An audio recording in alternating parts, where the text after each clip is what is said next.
Welcome to the Echo Tips Podcast. This is episode number 41. It's good to have you with us here today. In particular, we're going to be talking about a title or topic or theme for episode 41 that is Echo-compatible devices. So we've been talking a lot about Amazon Echo, different lines of products they have. But now if you want to interact with a device, sometimes called a smart device, a smart home device, an Internet of Things device, that could include cameras and lots of other things. We're going to talk a little about some of those compatible devices today in episode 41. But before we get into that material, we have a brief message we'll go to, and then we'll be right back. This episode is brought to you by the New Vision program at Goodwill. We're also grateful for the kind use of WVTF Studios. New Vision is a program of Goodwill that provides information services and assistive technology training to individuals with visual impairments living in Southwest Virginia. Goodwill Industries of the Valleys is a nonprofit organization serving the New River, Roanoke, and Shenandoah Valleys of Virginia. Goodwill's mission services help individuals with disabilities and disadvantages to get back to work and gain greater independence. These shows are provided for educational purposes. This podcast may not be retransmitted, sold, or reproduced without written permission from New Vision.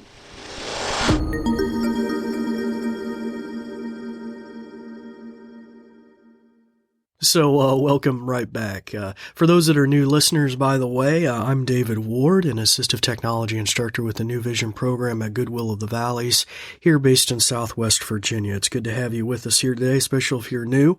As we outlined, our episode today, episode 41, will be dealing with the Echo-compatible devices. And so, you got a lot of really cool things you can connect your Echo to, and I use the word connect loosely because it's all wireless, generally, but a lot of really cool devices and things like that. So before I get probably too far into the weeds with that, and especially since I'm going to be using the A-Lady name, I don't want to trigger your Amazon Echo at home, especially if that's what you're listening to this tutorial on. So it would be good to find that microphone button once again on your Echo and press it. It's got a silhouetted microphone with a slash through it. When you press it, it'll make a thump sound. And if you have a traditional Echo, it'll turn the ring on the top red. And that means that her ears are off and she won't respond when I'm giving this instruction, because we don't want that. That could kind of be confusing when you're trying to listen to this. And if you have a device with a screen on it, like the Echo Show, if the screen is facing you, along the top rim, there's some buttons as well. The one on the far left is the mute button, that microphone button, and it'll put a red bar across the bottom of the screen. That'll shut her ears off as well. So I'll just give you a moment to do that before we get into the meat of the matter. Okay. All right. So hopefully you've got a chance to do that now. So let's talk about these Echo-compatible devices. So to begin with, probably some of the simplest things that we've seen in the marketplace is the smart plugs. In particular, Amazon now makes their own branded smart plug called the Amazon Plug. And the easiest way to maybe think about that is those like Christmas light timers. Maybe in years past we used to get at Radio Shack or something weird like that. And you just plug it into the wall and you set it, when you want it to come on and go off. And then you would plug in, well, they called them Christmas light timers because you could plug in Christmas lights, but you could really plug in anything into it, a lamp, a fan, anything you wanted to come on at a specific time. Well, this is kind of a similar concept and in many ways taken to the 9th degree, but it can be controlled by your Amazon Echo. So a little plug, you plug it in, it connects to the Wi-Fi, and your Echo can basically tell it to turn itself on or off. And in addition to that, you could probably set with some smart timers on your smartphone or something, it to come on and off at specific times. You could even maybe remote control it from away from your house if you're at work, turn something on or off. And so very, very cool little devices and kind of neat. I haven't found a lot of tremendously practical uses, but they're very specific to maybe something, you had in mind that might be really helpful. But I'm now going to get into something that I am really tickled with, and I think it'd be pretty cool, is the Amazon microwave. Now, there are other companies that have made microwaves that are Alexa compatible. But Amazon has in particular made a microwave, that can work with your Amazon Echo. So as of this date, they have one unit, it's called the Amazon Basics Microwave. relatively small, 0.7 cubic feet, 700 watt. So it's kind of on the lower end of the scale. Personally, I got like an atom splitting microwave at home that's pretty powerful. But here's the trick. It works with the Alexa. So it's pretty amazing with your Alexa command set with your Echo. So let me just give you a brief sample of some of the things you could say. And I don't have a microwave here in the studio, so we can't really like live demo it, but I can tell you some of the commands you could give, which might give you a little idea of the versatility of this. You could say, Alexa, reheat 1 cup of coffee. So it has some like shortcuts, like trigger phrases. So it knows certain types of items and stuff, or you could call it presets. You could say, Alexa, microwave for 4 minutes and 39 seconds, and it can do that. Alexa, microwave for 3 minutes on medium, so you could change the power level of the microwave. You could say, Alexa, defrost for 11 minutes, so maybe some sort of frozen food item, like a chicken or something like that. Alexa, reheat 6 ounces of rice or 8 ounces of rice.